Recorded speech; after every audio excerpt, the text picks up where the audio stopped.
শারমিন কোথায় তুমি? আমি এখানে। তুমি তরকারি খাওয়া বন্ধ করো, খুশির একটা খবর আছে। কি খুশির খবর? তুমি কি লটারি জিতছ নাকি? আরে না, কিসের লটারি, এর থেকে বড় খুশির খবর। ও মা গো মা, এর থেকেও বেশি খুশির খবর। উফ, খুশির খবরটা শোনার জন্য আমার মনটা আমসান করতেছে। কি খুশির খবর, তাড়াতাড়ি কও। তোমার আব্বা মারা গেছে। ও কি? আমার আব্বা মারা গেছে? হ্যাঁ, তোমার আব্বা মানে আমার শ্বশুর মারা গেছে। আহা শারমিন, এরকম একটা খুশির দিনে তুমি মরা কান্না শুরু করলা কেন? চুপ করো, আমার আব্বা মারা গেছে। আমি কান্নাকাটি করবো না তো কি নাচানাচি করবো? অসভ্য ইতর বদমাইশ ফাজিল লোক। এই, আমার বাপ মারা গেছে, তুমি কিভাবে বললা যে এটা একটা খুশির খবর? আহা, তোমার তো কোনো ভাই নাই। তোমার বাবার সহায় সম্পত্তির মালিক এখন কে হবে? তার মেয়ের জামাইরা।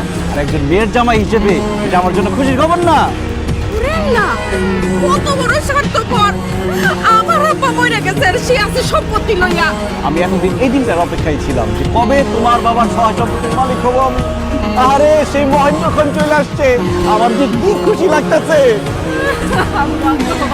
এখন এসব মরা কান্না বাদ দিয়ে তাড়াতাড়ি তোমাদের বাড়িতে চলো, তাহলে তোমার বোন আর হারাম করতে হবে, সব সম্পত্তি দখল করে নেবো। তাহলে আসো। আরে আগুন জ্বলতেছে তো